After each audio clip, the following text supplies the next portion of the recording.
Salam sejahtera, anda bersama saya Rizal Zulkafli dan ini Awani Global. Pada 25 Mac lepas kerajaan Hungary tawar lebih 40 beasiswa di bawah program Stipendium Hungaricum, beasiswa yang bolehkan rakyat Malaysia melanjutkan pengajian di negara itu. Menurut Duta Besar Hungary ke Malaysia, Dr. Petra Ponevec-Pania, rakyat Malaysia boleh memohon beasiswa itu untuk pengajian sarjana, siswazah dan juga pasca siswazah.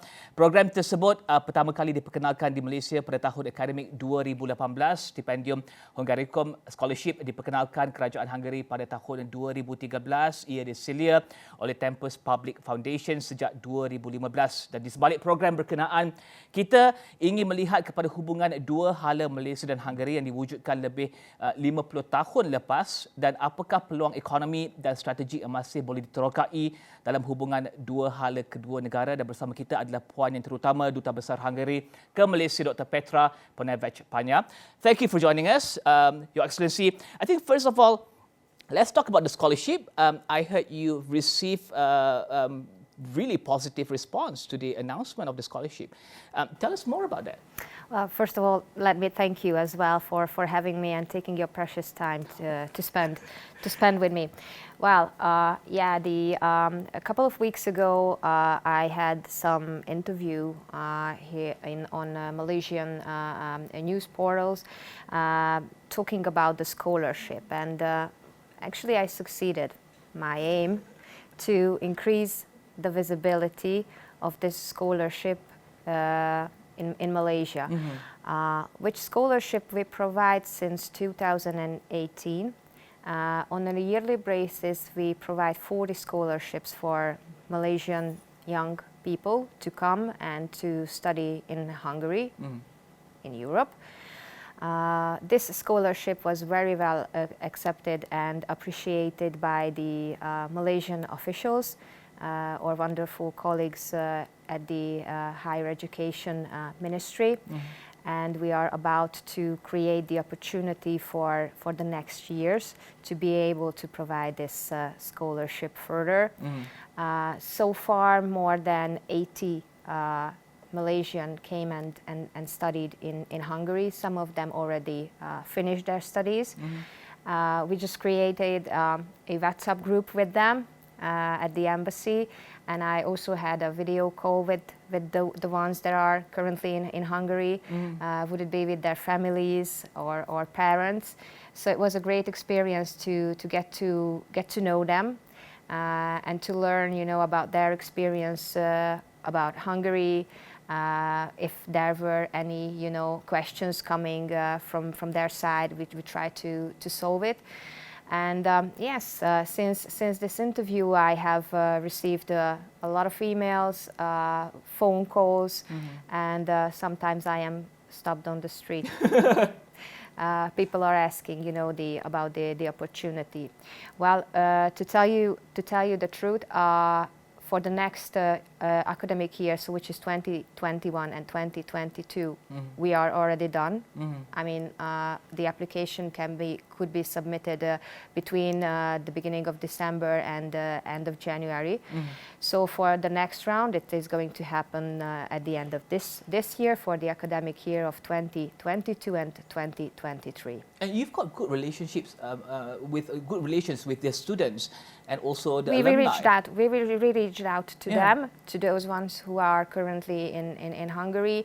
They are not only in the capital Budapest, but they are in several other cities of Hungary, because in Hungary we try, to put more emphasis on that these students are not only getting familiar with the capital, but some other cities as well. We have major cities as Pécs, Szeged, Debrecen, Miskolc, and all these universities are good in several fields of science, technology, or art. This is that people-to-people relationship that is also important beyond the dollars and cents. People always talk about the trade numbers between two countries, right? This is that people-to-people relationship. How will this benefit both Malaysia and Hungary moving forward? Look, if we are talking about the bilateral relations, we can say that we have the connection between the two countries for over 52 years, when it comes to diplomatic relations. We established our embassy in the beginning of the 90s here in Kuala Lumpur. Then we closed for a little while, for 6 years, and then we reopened the embassy. The aim behind, to close was not because we were not, sure of the importance of the bilateral relations. It was a simple financial decision after the financial crisis in 2008. But coming back to your question, I consider that, making businesses is impossible without having the people-to-people linkages. Would it be the linkage between higher education institutions? Would it be the linkage between the young people? Would it be the linkage between the politicians? Without these personal linkages, there is no business. Tell us more about the relationship between Malaysia and Hungary. You mentioned the 52 years, and I know the trade figures until 2015 on your website, which increased about 18% to about 450 billion US dollars. What new areas, what other areas can we explore to further increase that number? Tell us about the figures, the most recent figures that you have. The most recent figures, so as you said, back in 2015, we had a trade turnover roughly around 400 million US dollars. Million, yeah. Yes. For the last year, it was almost 1 billion. So even COVID couldn't stop the pace of growth of the bilateral trade. In our case, it was minus 4.4% in exports. In Malaysia's case, it was plus 52% of growth. Why was it so? Because of the PPA products that we purchased from Malaysia last year. So besides, what are the flagship sectors of the bilateral trade? It's electric products and it's machinery.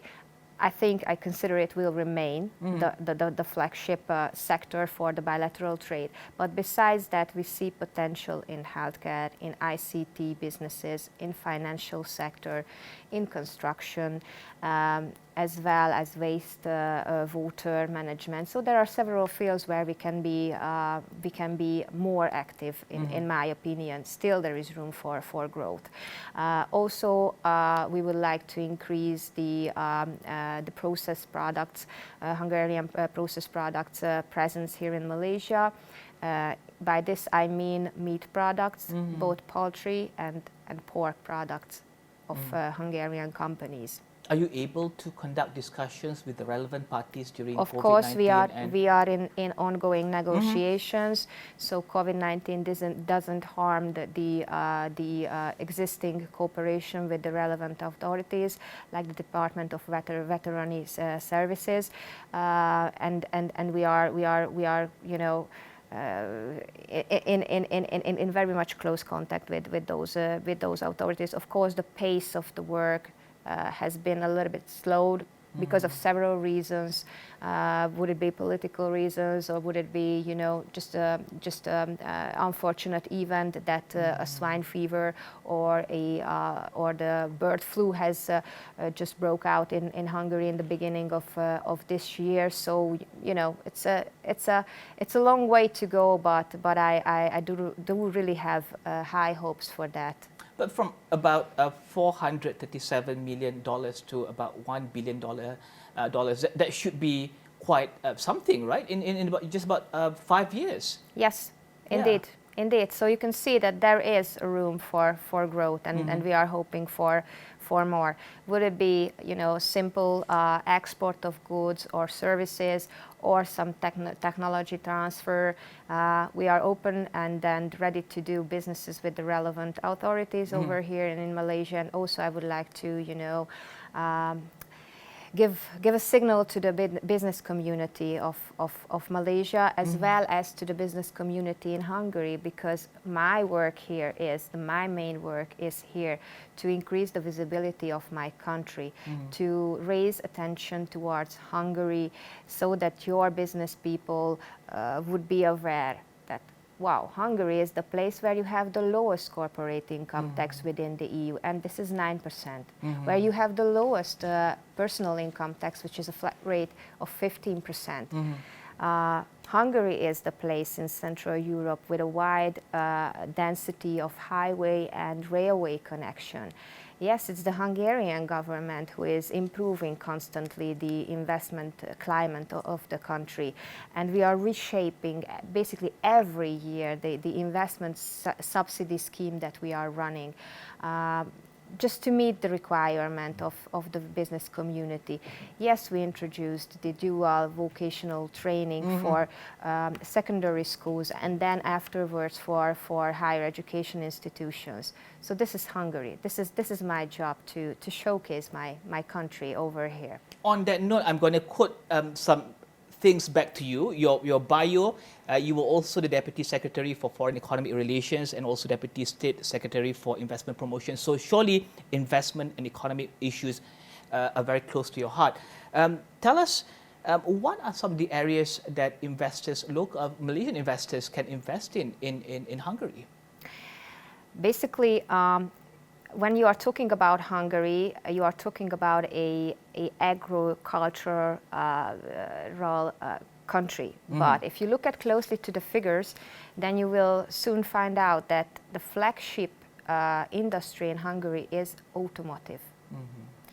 Why I'm saying this? We have all the large car manufacturers in the country.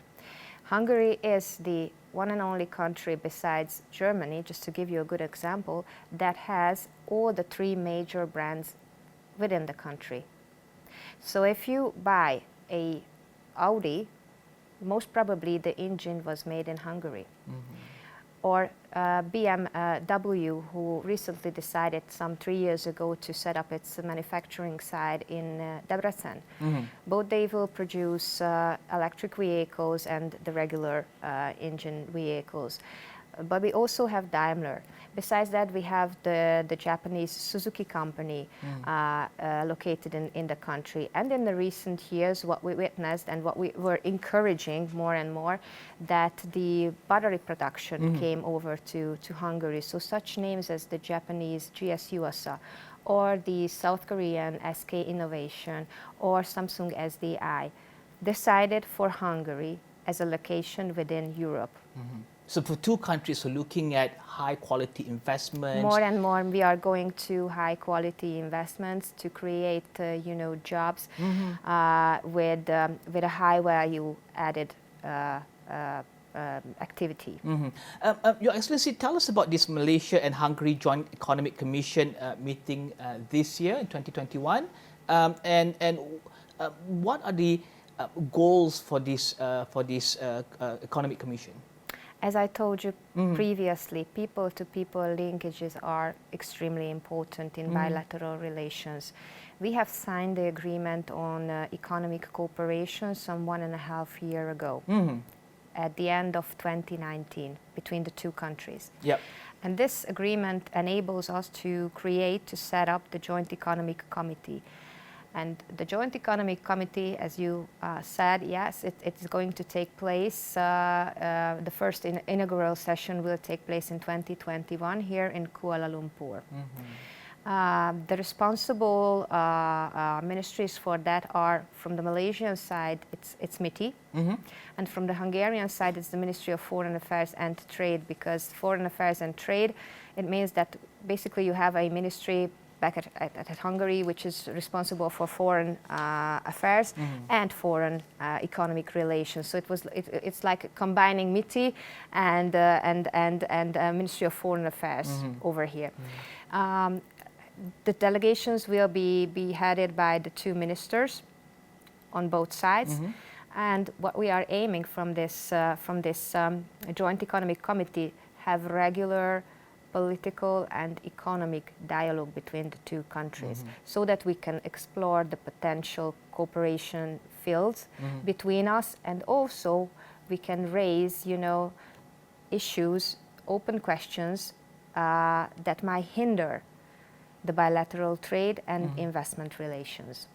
Yeah, essentially, let's take a short break. When we come back, let's talk about COVID-19, and would this be a good time to form relations between and increase trade and explore new areas? Let's talk about that when we come back. Teka berhenti berehat, kita kembali selepas ini.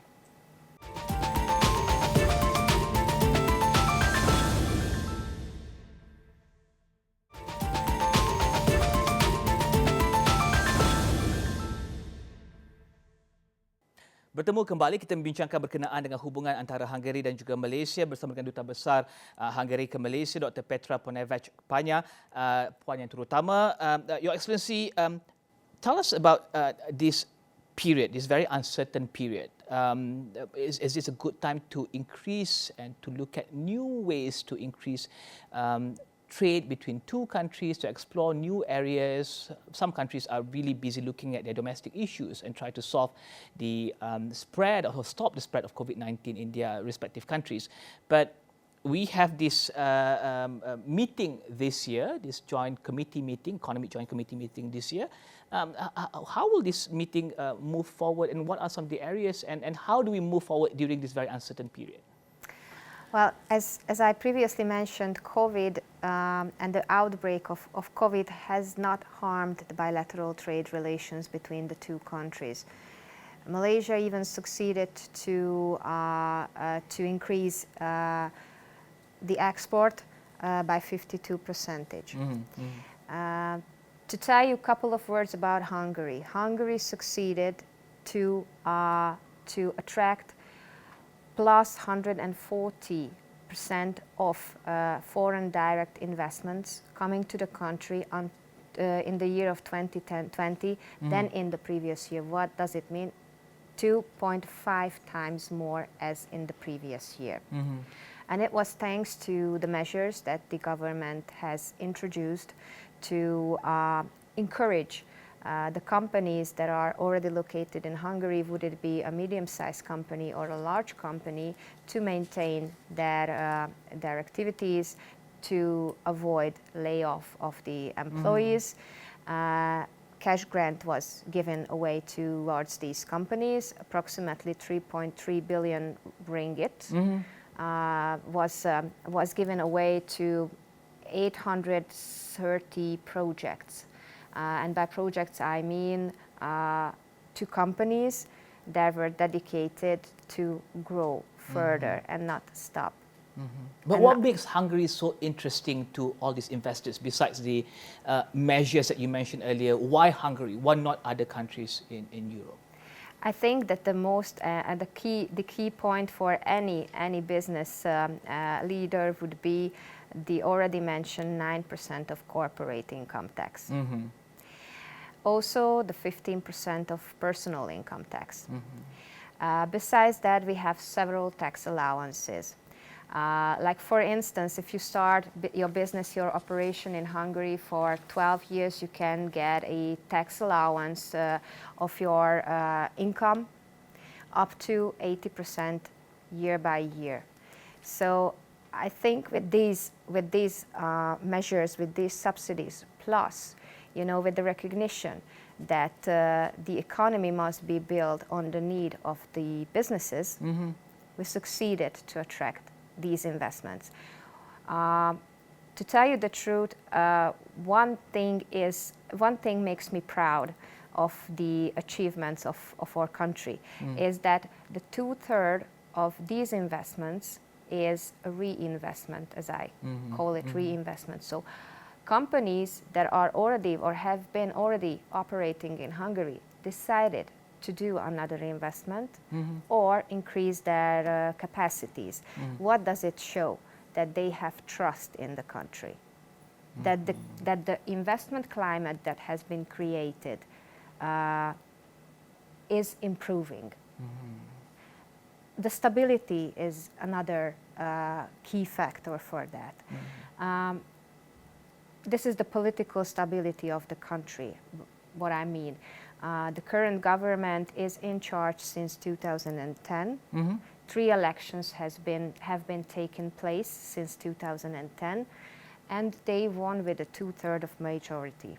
The next election is going to happen next year, so 2022. And when you have the political stability, then you can count on the economic stability of a country. And this is what Hungary is offering to the foreign investors. Tell us, how big is the Hungarian investment in the service sector in Malaysia? I know you're particularly, or the Hungarian companies are specifically in agro-business industry. And what are some of the measures that the Malaysian government can perhaps do and take to further increase investments from Hungary? Well, I think that doing businesses in Malaysia, it's easy. It's very much easy. And the related authorities that are obliged to carry out the policies, like MIDA or InvestKL, they are doing an excellent job. So I think that keeping up the good relations, trying to bring closer the two countries, the business community, will soon, show up some results in figures as well. So from my side, what I think, and as I said prior to this, I have to increase the visibility, not only my country over here, but Malaysia's visibility in Hungary. Because so far, the Hungarian business community is, if they consider to do any businesses in the region, they might go first for your neighboring countries. I cannot give you the answer why it is so, but I'm really dedicated to turn this around. To be able to say that, please come visit Malaysia. Maybe that can be a point. I'm really hoping that by the end of this year we will be able to carry out some visit of political delegations as well as business delegations. That would be crucial for businesses. But have you voiced these concerns to the relevant parties here in Malaysia? I think that with carrying out or rolling out the vaccination plan in both countries. In Hungary, so far 3.2 million people have already been vaccinated. Out of this 3.21 million has already been vaccinated for the second time. So I think that with time, and as we are moving forward here in Malaysia as well with the vaccination, we are moving to the phase 2 and then to phase 3. We will get the certificates, the approval that we are vaccinated, and I think that some sort of as they say, travel bubbles can be created between the two countries. The decision made some 3 weeks ago that short visits, like maximum 14 days visits for businesses are allowed to Malaysia. Of course, then you have to keep the SOP and all the regulation that was carried out by the relevant authorities here in Malaysia. But it is very much essential for businesses that now they are allowed to come to Malaysia. But is the tourism sector high on your agenda as well to promote tourists to go to Hungary post-COVID-19? Is that? I think that for the phase 1 in both of our countries, what we have to do is encourage tourism within the borders. It would be essential, of course, to open up, the border between states so that Malaysians can travel and can, give a boost to local tourism and local businesses to run. And I think that another phase will come when international traveling will be allowed. So you'll be promoting it perhaps then and not now? I personally, I don't see that it can happen this year. We still have to roll out the vaccine. Hungary is number 9 on the Economic Complexity Index, a developed country, a high-income country. What can we learn as Malaysians from Hungary? Oh, that's a very much complex question. You've got about 2-3 minutes to explain that. Come on, sell your country in about 2-3 minutes. What can we learn? What can we explore? How do we take this relationship further now that we've got a friend who is in that bracket? So we aspire to become a high-income nation. What can we learn from you? Yeah, I think that there are several fields of politics, economy, education, where we can cooperate. Let's start from universities. I'm encouraging not only students to come and visit my country and learn more about our culture or history and economy, but I'm encouraging linkage between the universities of the two countries. I already have started negotiation with at least 15 universities here in Malaysia. Soon we will conclude a MOU between one of your universities and one of our universities, and there is potential for more. On other hand side, I would encourage, of course, the relevant authorities, if there is a willingness from the Malaysian side, come and visit Hungary and come and visit our so far rolled out strategies when it comes, for instance, digitalization, when it comes to good governance, when it comes to a renewal of the public administration. Of course, relation between politicians must be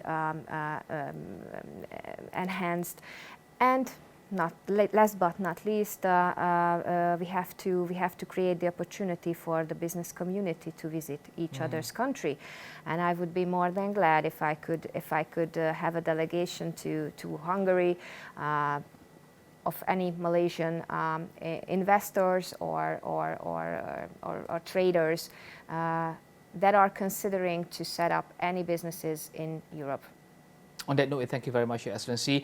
Puan Yang Terutama Duta Besar Hungary ke Malaysia, Dr. Petra Ponevach-Panya, membincangkan berkenaan dengan hubungan kedua negara yang telah terjalin selama 52 tahun dan juga berkenaan dengan peluang-peluang yang boleh diterokai oleh perniagaan Malaysia dan juga tentunya pelajar Malaysia yang mencari kepada beasiswa tersebut. Teruskan bersama kami di Astro Awani. Saya Rizal Zulkafli. Ini Awani Global. Salam hormat.